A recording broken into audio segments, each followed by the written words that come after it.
Pembacaan Alkitab dari kitab Matius pasalnya yang ke-19, ayat yang pertama sampai dengan ayat yang ke-30. Perceraian. Setelah Yesus selesai dengan pengajarannya itu, berangkatlah ia dari Galilea dan tiba di Yudea, yang di seberang sungai Yordan. Orang banyak berbondong-bondong mengikuti dia dan ia pun menyembuhkan mereka di sana. Maka datanglah orang-orang Farisi kepadanya untuk mencobai dia. Mereka bertanya, apakah diperbolehkan orang menceraikan istrinya dengan alasan saja? Jawab Yesus, tidakkah kamu baca bahwa Ia yang menciptakan manusia sejak semula menjadikan mereka laki-laki dan perempuan, dan firman-Nya sebab itu laki-laki akan meninggalkan ayah dan ibunya dan bersatu dengan istrinya sehingga keduanya menjadi satu daging. Demikianlah mereka bukan lagi dua melainkan satu.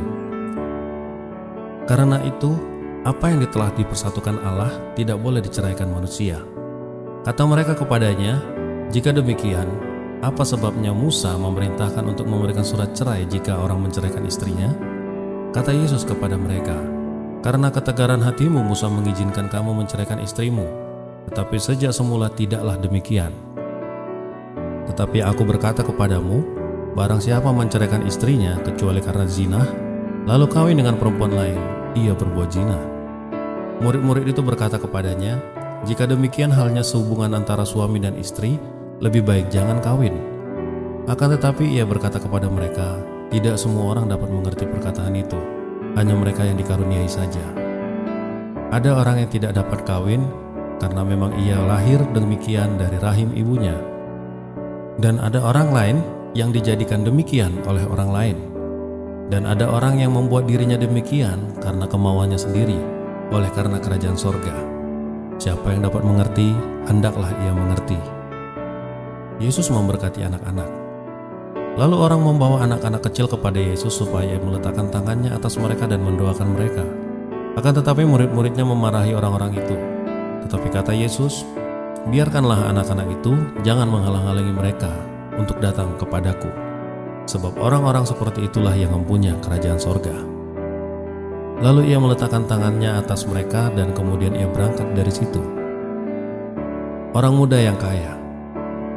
Ada seorang datang kepada Yesus dan berkata, Guru, perbuatan baik apakah yang harus kuperbuat untuk memperoleh hidup yang kekal? Jawab Yesus, apakah sebabnya engkau bertanya kepadaku tentang apa yang baik? Hanya satu yang baik. Tetapi jika engkau ingin masuk ke dalam hidup, turutilah segala perintah Allah. Kata orang itu kepadanya, perintah yang mana? Kata Yesus, jangan membunuh, jangan berzina, jangan mencuri, jangan mengucap saksi dusta. Hormatilah ayah dan ibumu dan kasihilah sesama manusia seperti dirimu sendiri. Kata orang muda itu kepadanya, semua telah kuturuti, apalagi yang masih kurang? Kata Yesus kepadanya, jikalau engkau hendak sempurna, pergilah, jualah segala hal milikmu dan berikanlah itu kepada orang-orang miskin, maka engkau akan beroleh harta di sorga. Kemudian datanglah kemari dan ikutlah aku. Ketika orang muda itu mendengar perkataan itu, pergilah ia dengan sedih sebab banyak hartanya. Yesus berkata kepada murid-muridnya, aku berkata kepadamu, sesungguhnya sukar sekali bagi orang kaya untuk masuk ke dalam kerajaan sorga. Sekali lagi aku berkata kepadamu, lebih mudah seekor unta masuk melalui lubang jarum daripada seorang kaya masuk ke dalam kerajaan Allah.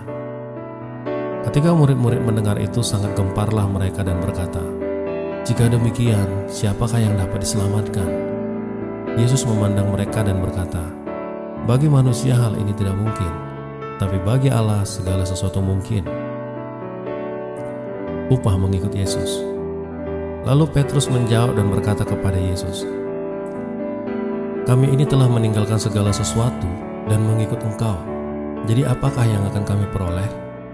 Kata Yesus kepada mereka, aku berkata kepadamu, sesungguhnya pada waktu penciptaan kembali, apabila anak manusia bersemayam di tahta kemuliaannya, kamu yang telah mengikut aku akan duduk juga di atas 12 tahta untuk menghakimi ke-12 suku Israel.